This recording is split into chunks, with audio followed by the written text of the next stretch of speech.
I realized I jumped the gun a little bit asking you about supplementation for before, during, and after a workout, because what I neglected to ask about was training in the fasted state. This is something that we talked about in an earlier episode, but I think it's worth highlighting now. Sometimes the best way to supplement, if you will, a workout or pre-workout is ingesting nothing. I'm one of these people. I actually prefer to do my weight training somewhere between 7 and 8 a.m. each morning, sometimes a little earlier, sometimes a little bit later. I drink fluid, water, and I do ingest caffeine prior to those training days. On days when I don't train, I do, as I often recommend people do, delay my caffeine intake 90 to 120 minutes after waking. But in any event, it's water and caffeine, yerba mate or coffee or some sort of stimulant for weight training workouts, and generally not for cardiovascular training workouts, although sometimes yes. So I'm training fasted. That said, I'm ingesting carbohydrate the night before to make sure that I have glycogen stores that are topped off. And so it's fasted, but with that caveat. What are your thoughts on training fasted? And what I just described is fasted overnight, but some people are training in the afternoon and they may opt to not eat anything in the 2 to 4 hours prior to training, or maybe even longer. I personally find that caffeine hits my system a lot better when I'm fasted. Better meaning it just seems to have more of a potent effect. There are some reasons for that.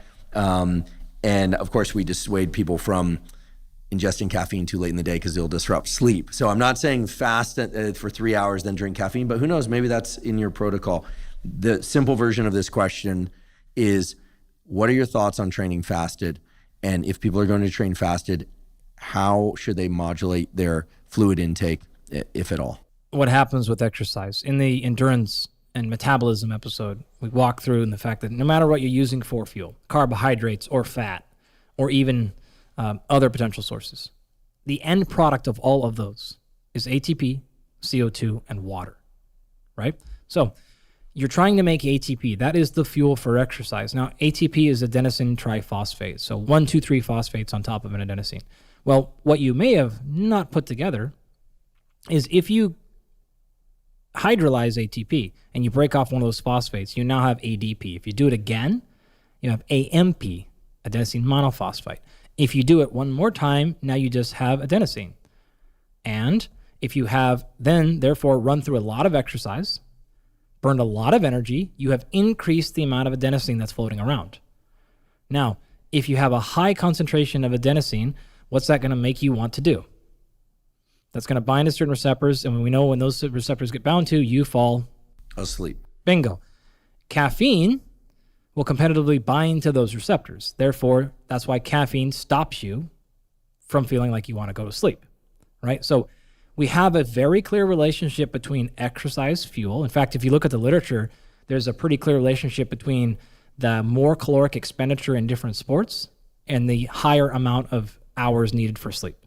So there's a nice tie between how hard you're exercising, how much energy you're burning, how much you need to sleep, stimulants, which brings us all the way back to your question of fueling.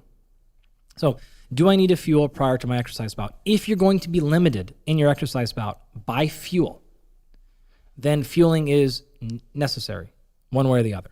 If it is a type of training that is not, then it's not going to matter. And so the examples we gave, if you're going to go do a 30-second bout of maximal exertion, and you're going to do it one time, you don't need to worry about fueling at all. Or eating within your workout, because only 30 seconds. Yeah, you get 30 seconds. You don't need to worry about hydration post-exercise. You don't need to worry about recovery. Total energy expenditure was nothing. If you're going to go, you're going to go practice, you're going to go to the driving range and practice your golf swing, you don't need to worry about it. The total amount of energy expenditure is just not high. In fact, in that case, you might want to keep it somewhat low because you want to keep blood glucose fairly even, and you don't want to bring it into the system. You certainly wouldn't want to use stimulants, right? Because you may get over-exerted inside. In all of these things, we probably should have started off our conversation with this. In terms of macronutrients, the total amount throughout the day is more important generally than the timing of them, which is why you can do things like have a bunch of carbohydrate at night, not eat the next morning, and lift and be just fine. It doesn't matter that you didn't have them in a few hours before. Your muscle glycogen is topped off. Your liver's glycogen is topped off. You're absolutely fine. You have plenty of fuel. even if you were to wait a few more hours. In fact, even if you were to do conditioning, you're probably fine. I have plenty of athletes that prefer to do many of their training sessions fasted in the morning for personal reasons, not because it enhances performance, but if it doesn't enhance or harm it, then, and it's a personal preference thing, fine. If you're going to go do a session, though, where you're going to be really concerned with muscle glycogen depletion, and again, you can go back to that episode to learn of different types, when those thresholds hits and what you worry about it, then the fueling would be important. You would either need to have something before the session or consume it during the session. So one of the other things we like to say here is recovery starts during the previous workout, right? So if you're working out right now and you optimize nutrition right now, even if you don't necessarily need it for the current workout, if you can get ahead on recovery, then you're going to be fine the next day. And the differentiation here between carbohydrate and protein is important. So the total amount of protein you ingest throughout the day is probably a bigger determinant for things like muscle growth than the timing. So the post-exercise anabolic window, it doesn't necessarily matter. Carbohydrate is different. The timing of that does matter. It needs to be around and available so you can maximize both hydration and muscle glycogen resynthesis, which is restoring the muscle glycogen you burn during exercise. I also work with athletes that train multiple times a day. So in those particular cases, recovery window is half what you normally have. So if you're in a situation where you have 2 or 3 days before you work out again, you don't need to worry about getting carbohydrate in before, during, or after. Because by the time you go to train again, you will have restored your muscle glycogen levels easily. However, if you're training every day or twice in a day, then the timing of carbohydrate really starts to matter. And in that case, I see no reason to not ingest those nutrients either before, during, or after. You don't need to necessarily do it, but you can. The general rule of thumb I give is something like this. If you're doing something where you're trying to really work hard, whether this is hypertrophy training or a lot of endurance, energy expenditure is going to be high, potential muscle damage is high, and or energy utilization is high. What you want to look for is a number, something in the area of like 0.5 gram of carbohydrate per pound of body weight. So you weigh 200 pounds. You want to make sure that either pre, mid, or post, or total, you bring in 100 grams of carbohydrate.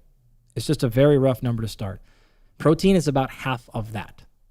So it's about 1/4 of your body weight, right? So those numbers would be, if you're 200 pounds, make sure you have 100 grams of carbs and 50 grams of protein. And again, it doesn't necessarily have to be before or during or after, and you'll be in a good spot. All you need to do then is alter, what I do, I should say, is alter the amount of carbohydrate based on energy expenditure. So a lower energy and easier workout, instead of having 100 grams of carbs, I might tack that down to 75 or even 50 and be at a 1-to-1 carb protein ratio. If it was even harder, more sun, hotter outside, more fluid loss, I might go from 100 grams of carbs up to 150 or 200 and get closer to like a 3-to-1 or 4-to-1 carbohydrate to protein ratio. So those are the numbers that I generally go by.